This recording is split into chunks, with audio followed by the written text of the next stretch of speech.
Is that a trick question? This man was a bona fide scrub. Bona fide scrub. This dude, I believe he's a bona fide superstar right now. Right. Oh, well, of course, it's all about winning, baby. Yeah. Welcome back to another episode of the Star and Scrub NBA podcast. Just a little solo one with me, Peter O'Keefe, here tonight, reviewing and recapping what a crazy day it was in the NBA. A few trades went down, a massive one with Russell Westbrook, and of course the NBA draft, which threw up a plethora of surprises, that's for sure. Now, let's just start quickly with the massive trade this morning. There are a few trades that went around, but I mean, who really cares about Mason Plumlee being moved and Landry Shamet? Like, cool, sick, no one cares, like that kind of thing.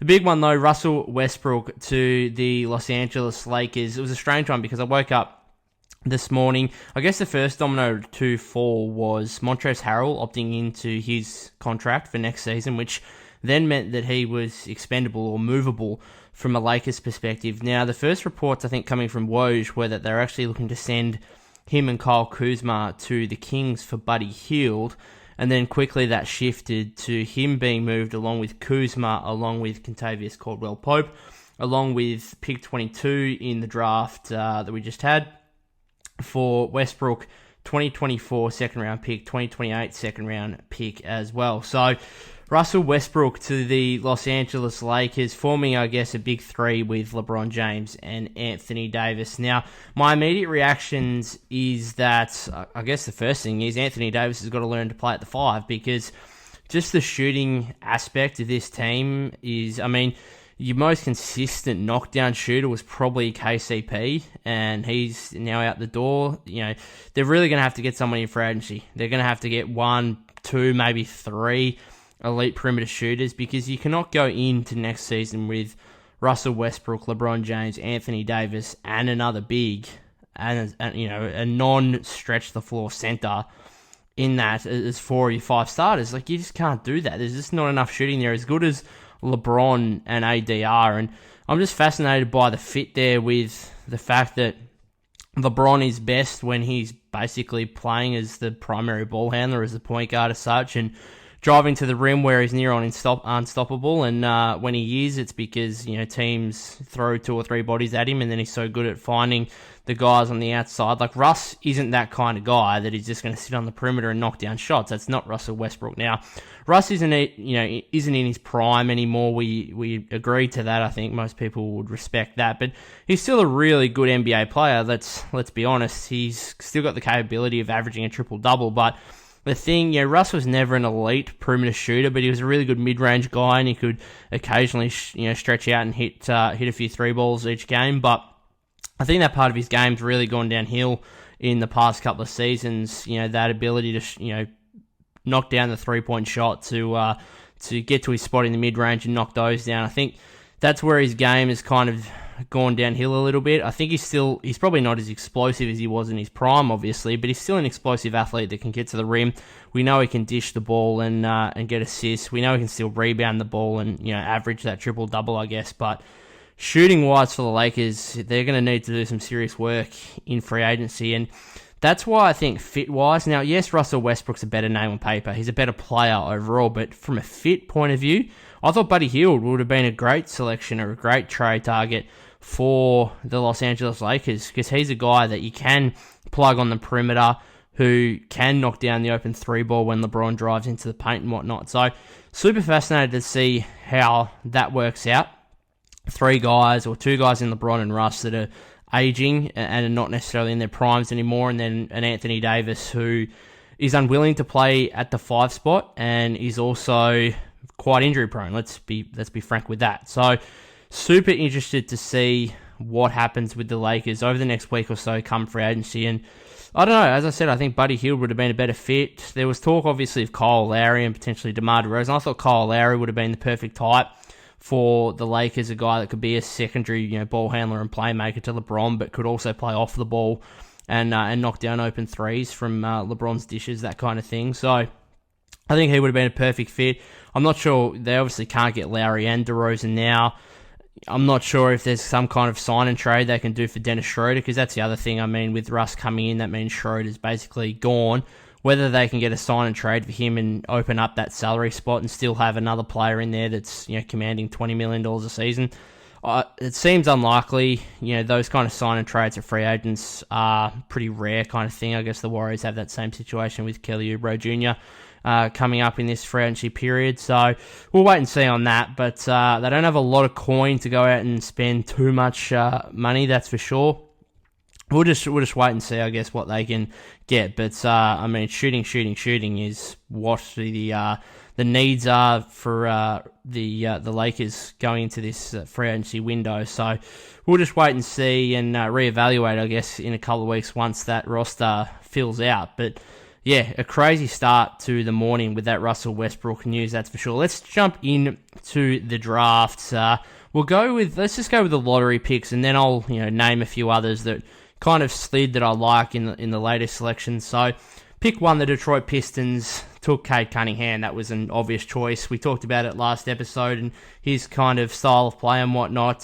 So we don't really need to go too much into that, I don't think. Jalen Green went number 2. Now, it's just important for us to say, I think, that on our mock draft that Lee and I did a couple of nights ago, we were doing that on the basis of who we take at pick 2, not necessarily who we thought that the Houston Rockets would take at pick 2. I think Jalen Green was always going to be the pick at this selection. I just think Lee and I both agreed that we would take, if we were the Rockets GM, we would take Evan Mobley in that situation. So we'll wait and see on that one. It's really interesting to see how he'll pair with Kevin Porter Jr. and also what they do with John Wall, because John Wall is still on that roster. I don't know what they're planning to do with him, because surely Jalen Green comes in as a starter. What do you put KPJ back as your 6th man?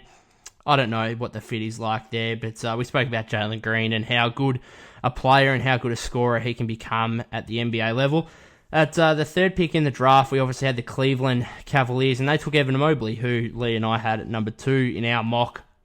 A kind of do-it-all big guy. He can defend to a really good level, not only in terms of interior defense and block shots, but also has the potential to be able to switch and guard out on the perimeter. And a guy on offense that can be a rim runner, can be a lob threat, can be a guy that can actually take you off the dribble. And I think the most underrated part of his game, from what I've seen, is actually his passing ability. A lot of big guys don't have that ability to go off the dribble and then pass to an outside guy. It's kind of tunnel vision straight for the rim, but I think he's got a really great ability to find open men on the perimeter when he's taken off the dribble, which is a rare feat, I guess, rare asset for a 7-foot big guy, especially at his age at the moment. So we'll wait and see how that develops moving forward. But home run hit, I think, for the Cavaliers and Evan Mobley, and I think he has the capability of playing next to Jared Allen. I don't have too many concerns there, because the more I see of Evan Mobley, the more I think he can play as a power forward type. Pick 4, this was the biggest surprise, at least in the top 5. We heard murmurs about it, enough murmurs for me to put my hand up and say this is my pick of, or punt, I should say, of the podcast in the first episode. Now, I didn't say it on the podcast, but I did afterwards say and come out that my pick was going to be Jalen Suggs to go pick 5, and that was because the murmurs were that the Raptors were really interested in Scotty Barnes, and so they were. Apparently, they took Scotty Barnes at pick 4. We talked about him heavily on the mock draft episode a couple of nights ago. A guy that is going to be a great defender, or I think a really, really good defender from day dot, but offensively just needs to work on that jumper. And the thing for the Raptors is he's kind of, I don't know, does he make Pascal Siakam expendable? Like, is there going to be more thought process around what they do with Pascal Siakam moving forward? I think that's one to really keep an eye out for moving forward this season, because does Scotty Barnes come in there and replace Siakam? They clearly could have taken Jalen Suggs, who looked to be a guy that they could easily use him to replace Kyle Lowry, but instead they've got another wing type. They've obviously already got OG Anunoby there, Siakam, so I don't know how Scotty Barnes fits into that lineup moving forward, but I think Pascal Siakam's certainly one to watch out for in potential trades moving forward. At pick 5, as I just mentioned, Jalen Suggs goes to Orlando Magic. Nice little hit there at $5.50. I thought it was great value. In fact, before the draft, I looked at it about half an hour prior. It actually moved out to, I think, $7. So if you waited, you could have even got more value in that $5.50. Look, I just thought I heard a few things that Barnes was a real goer for the Raptors at 4, and I just looked at Suggs at $5.50, and I thought, geez, that's value. Now, I actually still thought they'd take Suggs at 4, but I just thought, with these murmurs and reports coming out, I thought Suggs should have probably been something like $3.54.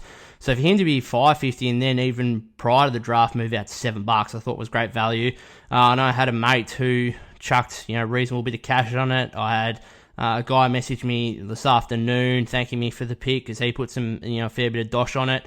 I was absolutely screwed over by Sportsbet. It was ridiculous. I went to put, I think, 25 on it. I literally went to put 25 on it yesterday at $5.50. And for some reason, Sportsbet said, no, your max stake is $11.10. I don't know why. So I put $11.10 on it. It wasn't a great return. I was hoping to put 25 on it and get, over 125 back kind of thing. But, a bit disappointing, but I'm not sure why Sportsbet decided to screw me over there. But whatever, you can't do too much about that at the end of the day. Pick 6, we're going to another real surprise, and it's great for Australia. Josh Giddey is selected at pick 6 by the Oklahoma City Thunder. A really fascinating selection for mine. Now, first of all, let me just say, absolutely fantastic for Australian basketball fans. Josh Giddey going pick 6, absolutely amazing. Just to get another Australian in the NBA for starters, but a guy that's going top 6 in the draft. Clearly got incredible playmaking ability and vision.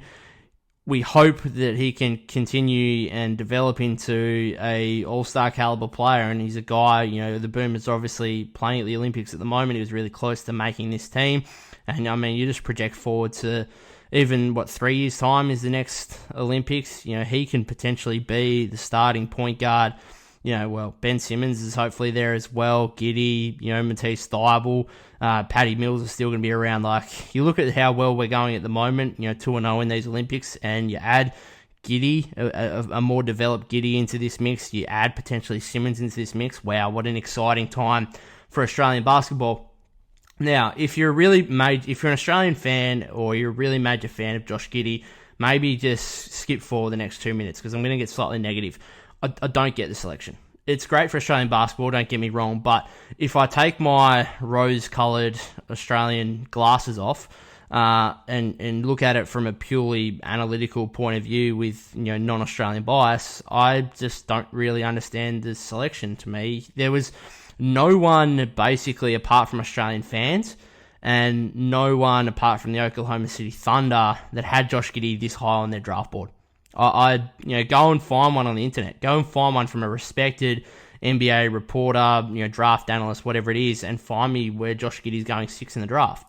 Now, huge credit to the likes of Corey Homicide Williams, former Australian players like Chris Anstey, I know I saw on Twitter, who was assured us that Josh Giddey would and should go top 7 in the draft. And, when I read those kind of tweets, I kind of scoffed and was like, yeah, right, okay, whatever. And just gave it no credence, really. But apologies to them and full credit to them. They got it right. Now, do I agree that he should have gone at pick 6? No, not particularly. I don't think that's, his kind of level. I think he went from a situation where he was, 11 to 15 potentially, 2 weeks ago, firmed in the last week to a top 10 pick, a guy that could be taken 9 or 10, and then it wasn't until the Thunder literally took him at pick 6 that we all thought, wow, he's just turned into a pick 6 in a pretty loaded draft, really. That's the other thing. This is a pretty good draft in terms of the high end. So for him to go pick 6, from an Australian fan point of view, absolutely fantastic, great. But would I have done it as the Thunder GM in Sam Presti? Probably not. I just think when you look at his game, there's just too many flaws at the moment in terms of the defense. Yes, he's got length, which is great, but his movement laterally and whatnot, there's question marks there on his defense, and there's clearly question marks on his shooting ability as well. Now, the mechanics are okay, the percentages were actually okay in the NBL, but yeah, there's clearly a question mark on whether, as a point guard moving forward, he can be more than just a facilitator, and he can actually defend to a high level on that end of the floor. and can also actually put the ball in the basket, whether it be around the rim or from outside. So, again, fantastic for Australian basketball, but we'll wait and see how Josh Giddey develops moving forward. At pick 7, the Golden State Warriors selected a really raw prospect. Spoke about it in the mock draft. Jonathan Kuminga from the Republic of Congo, and of course played for the G League Unite rather than go to college. Now, he's only 18 years of age, which is incredibly young, incredibly raw prospect, athletically just off the charts, 6'8", has got elite athleticism. He's just nowhere near a finished product. And Warriors fans all over Twitter, I'm obviously a Warriors fan, I saw it all, complaining, we didn't trade the picks, we didn't get, Davion Mitchell or another guy that was ready to go and can contribute next season. For starters, first of all, what were you actually going to trade for? Like, what were you going to use those picks to trade for? Because realistically, you want to do it for a high caliber, all-star caliber player. Now, Bradley Beal was, reported over the last week, and then of course when the Westbrook trade came out, there was more talk that, will Beal be keen to leave the Wizards now that Russ is gone? Well, that quickly came out. The reports came out that he was keen to actually stay.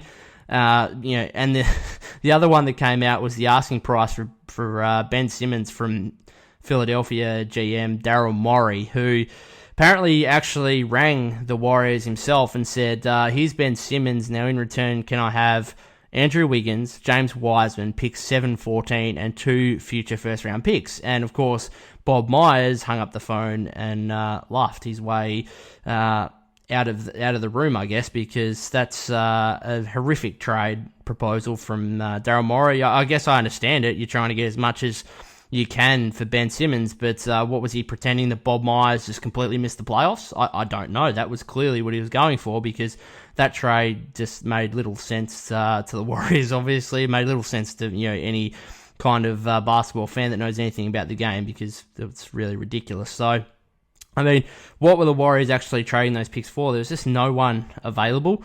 And I've said all along, it doesn't matter who they take with who they took with this selection. Whoever they took was not going to be the difference between being a championship level team next season and not being a championship level team. And the way I see it is, if you're a Warriors fan and you complain about this selection, just think that you had Alan fucking Smailagic on the roster for the last 2 seasons. That's what Kuminga is basically taking. That's the spot that Kuminga is taking on the roster. Now, there's a good chance that we don't see Kuminga play any, important NBA minutes next season. And the only time he plays is potentially in blowout wins or blowout losses in fourth quarters, and he might spend a lot of the season in the G League. Like, that is entirely possible, and I'm really excited to see the Summer League and see how he goes. He's clearly a guy that has got huge upside. I said in the mock draft 2 nights ago, I said, would it surprise me if he's out of the league in 5-6 seasons? No. Would it surprise me if he's an all-star in 5-6 seasons? Absolutely not. Like, this is the kind of variance we're getting with this guy. So the Warriors are taking the high risk but really, really high upside selection here. And why not? And he's still eligible. He can be traded in a couple of months' time. And from a Warriors perspective, if you're going for the value and you want a guy that you can potentially trade down the track, 2 months' time, Jonathan Kuminga is going to have higher value than a Franz Wagner or a James Bouknight, for example, who are probably the other selections available or options on the board there, I guess, at their pick. Moving on, talking of Franz Wagner, he was taken pick 8 by the Magic. I like it. He's a kind of 3-and-D type, but also has the ability, I think, in time to become a secondary ball handler, kind of playmaker type, 6'9", so great length there. I like the selection. Davion Mitchell at pick 9 for the Sacramento Kings. Look, I don't mind it. I think he's kind of been a little bit underrated because of the age kind of thing. He's 22. He's played 3 years at college. I don't mind it, but from a fit point of view at the Kings, you've got De'Aaron Fox, you've got Tyrese Halliburton, who you drafted last year. You've still got Buddy Hield on that roster. Take Buddy Hield out of it. Fox and Halliburton, they're your point guards, really. What do they think they can put Davion Mitchell as kind of an off-the-ball, spot-up shooter type who can play elite defense? Maybe, but he's still only 6 foot tall, which if you're a shooting guard, that's even smaller than, I guess, a point guard. would be at that height. So, yeah, I don't know. I just don't really like the fit, but I guess if they thought Davion Mitchell was best available, then fair enough. An interesting selection for the New Orleans Pelicans at pick 10. Sorry, I should say the Memphis Grizzlies at pick 10, because they used that trade to trade up, getting Jonas Valanciunas out of there and getting Steven Adams and Eric Bledsoe in, and they also got that pick 10. They've taken Zayer Williams, a really interesting prospect because he was really highly rated in high school and had a really poor college season, had a really horrific one, really. 6'8", great athlete, guard type, so he's got great length there. I think he's, again, a really high upside guy. He's got good defensive instincts. He kind of looks like he's a good ball handler and a good shooter, but it just doesn't really fall into place for him kind of thing. So we'll just see how he develops at the next level. Pick 11, the Charlotte Hornets, a guy that I'm amazed dropped this far. James Bouknight, I thought he was really likely to go to the Thunder at pick 6. Obviously, they took Giddey, but Bouknight at 11, a really, really good selection. Again, though, kind of like Davion Mitchell, the fit there at Charlotte, next to LaMelo Ball, that's fine, but then you've still got Terry Rozier and Devontae Graham. Are they just going to go back to running 3-guard sets again next season? Like, I think Devontae Graham is clearly going to be one that's on the move, I reckon, at some point, either during the offseason or early next season, because they're 4 guys. I think Bouknight can step in and play right away. Now, I don't think he's necessarily going to be a starter, but, you know, are you going to have those 4 guys on your team? I mean, I guess you could to begin with, because Bouknight's not going to command 30 minutes a night, but he's probably going to command 20. Yeah, I don't know. It's just an interesting, I guess, 4-guard setup there for the Charlotte Hornets. Next one, the San Antonio Spurs, a shooting guard that I'll flat out acknowledge I've never heard of this bloke. Joshua Primo. I'm not sure. Done a bit of research on him. 6'5" guard, played 1 year at college, only averages 8 points per game. Shot the ball at 38% from downtown though, so looks to be kind of a guard type with reasonable range there, but can't give you much on him, to be totally honest. The real bolter, that's for sure, taken by the San Antonio Spurs. Number 13, the Indiana Pacers took Chris Duarte, one of the oldest players to ever be drafted, 24 years of age, if you don't mind.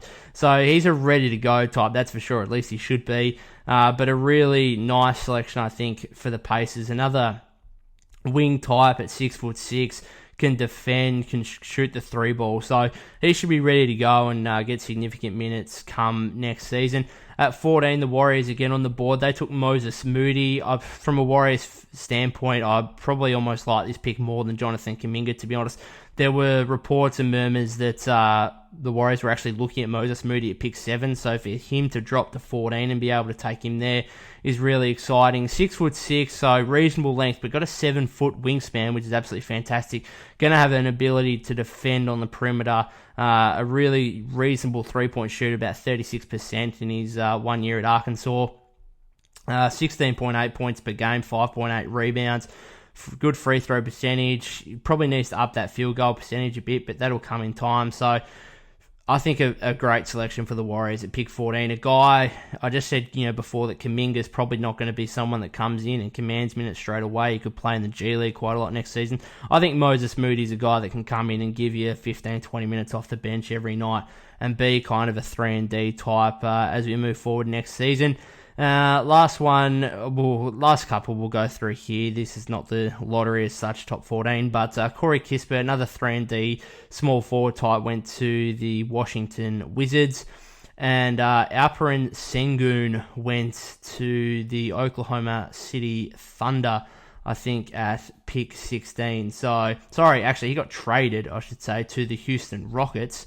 As the Thunder acquired even more first-round selections, if you don't mind. So, Sengun, a bit of a slider there. We expected him to go in the top 13 or 14. I expected actually to see him. I thought the Spurs at pick 12 was the most likely candidate for him, but he went at 16. Now, a couple others just to keep an eye on. 19, 20, and 21. So, first of all, Kai Jones at 19. Now, Lee, I'm sure you'll listen to this podcast. Not sure what you were on about, mate.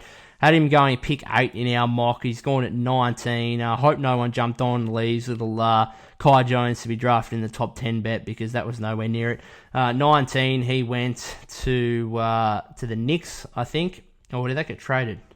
Yeah, got traded. So he's gone to the Charlotte Hornets. So I actually don't mind that, to be honest, given the LaMelo Ball. I think that could be some fun basketball, given Kai Jones' athletic ability and lob threat, especially playing with a playmaker like LaMelo Ball. Now, Jalen Johnson, I think he's a pretty good selection at 20. And also his namesake, Keon Johnson, who was a guy that slid as well. I think we could have seen him go top 13, 14. He went at 21.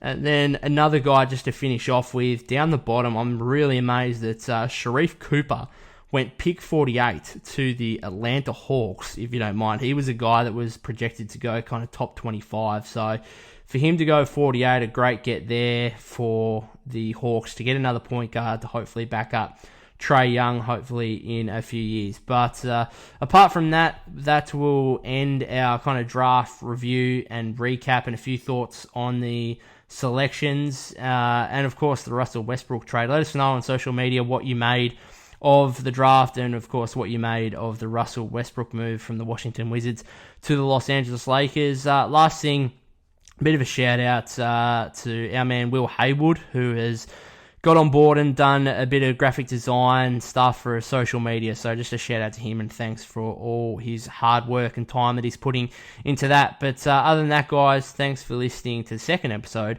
of the Star and Scrub NBA podcast. We'll try and get Lee back on, my co-host, Lee back on before free agency starts, which is early next week. So hopefully look out for another pod in the next couple of days. Cheers, guys.